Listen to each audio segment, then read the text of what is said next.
Hey there, it's Derek here from Pacific Coast Auto in Japan. We're looking at a 2002 Mitsubishi Pajero IO. This one here, just 32,000 original kilometers, bought from auction for export over to Canada, my country. Okay, so these Pajero IOs, these need to be more popular than they are. They are a very decent price. They are a useful vehicle. They're like a mini SUV or something like a CRV or a RAV4. But people just aren't paying attention to them, and because of that, they sell for a decent amount less than either of those two vehicles, and I think they are just lovely. They come with this twin cam, 1.8 liter direct injected engine.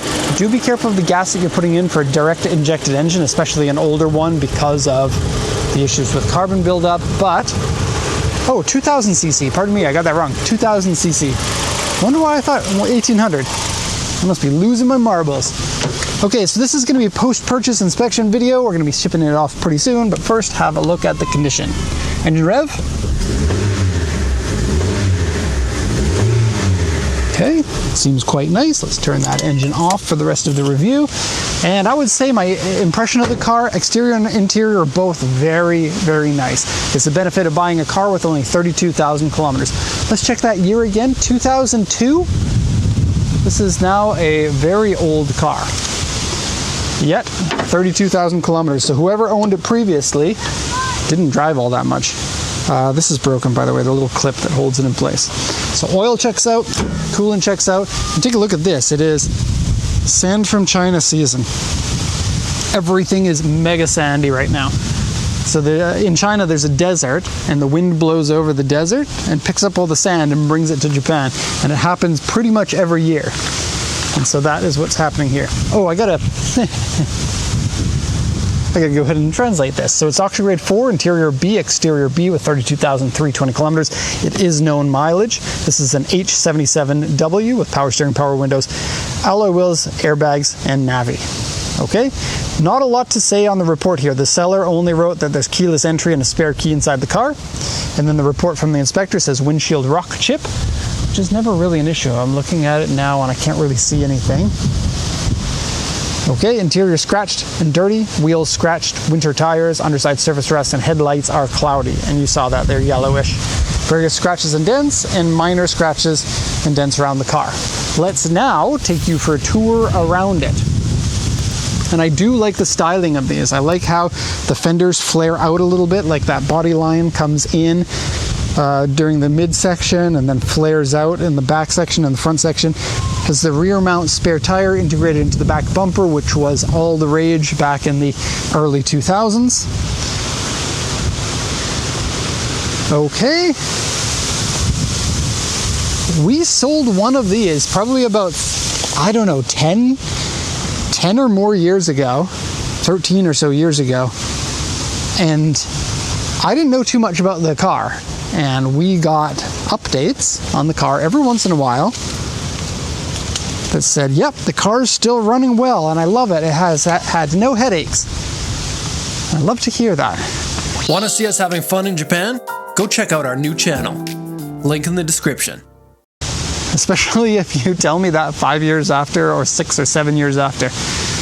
Okay, so yes, headlights are cloudy. Fog lights are not, oddly.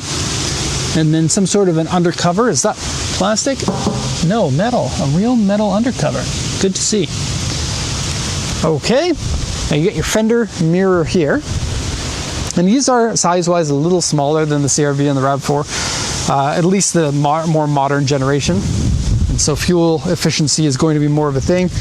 Mirrors a little bit faded. Okay, has the door visors here and coming down the side, looking for paint quality. Looking all right. I'm not seeing any damages.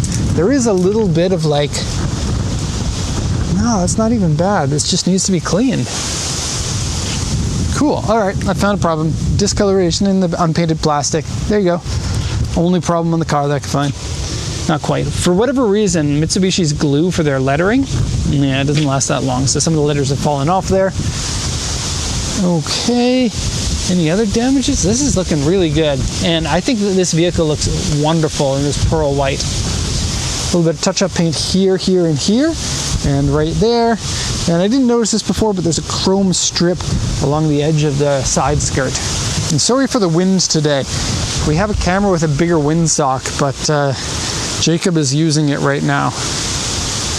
Okay, interior time, and the interior is very pleasing. You're gonna like this.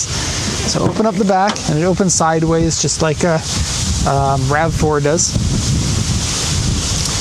There you go. You are getting much more space than you do in a Samurai / Jimny.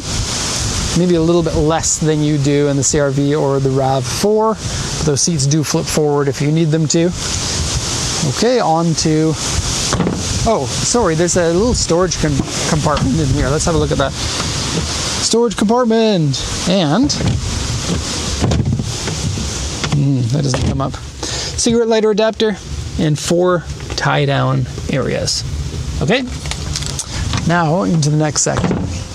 I do like the beige seats. Beige, good color for hiding dirt on your interior. I know that because I've got beige seats on my minivan and I've got children. And they have a very unique way of getting your fabrics dirty. Beige tends to be pretty good at getting all of that out and still looking good. What I mean is hiding the dirt. For the most part. I mean, there's only so much you can do. Size-wise in here, a little bit tight, especially for adults. It is what it is. You pick to buy a smaller car, you get a smaller interior inside. Driving-wise, I think it's fine. This seat, I don't even know if it's in the full back position, but I'll check that. I'll check it right now so I don't forget. It is in the full back.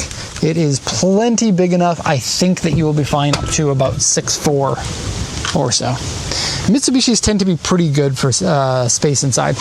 This is all looking like it's in good condition. Has a note here for the transfer case because it is selectable 4-wheel drive. Steering wheel looking pristine. Dashboard looking pristine and quite clean, and no bad smells at all inside here. Here are your beige seats again. Okay, floor mats looking good, just a little bit of vacuuming needed. And so shifting was fine. I didn't shift it into 4-wheel drive. DVD video, you can play on the screen there. Wow, would have been very cool to have in 2002. And simple controls for your AC. This is the Navi controls because this had navigation. Again, in 2002, a built-in navigation would have been fair. I wouldn't say high-end, but it would be an option you'd have to pay extra for, and usually it would be a couple $1,000 or $3,000 or something like that. Of course, it won't work outside of Japan, so I don't know why I'm mentioning that. That is that. Pajero I/O in good condition. Hopefully going to be spending a long life in Canada as a great car for the winter, because of course it's got the 4-wheel drive and a small little runabout. I think it's good. That's going to be the end of the video. Hope you enjoyed it. If you have any questions, feel free to ask. You can check out our website if you have questions about importing a car from Japan. There's a link to that in the description. Thank you everyone for watching, and have a nice day.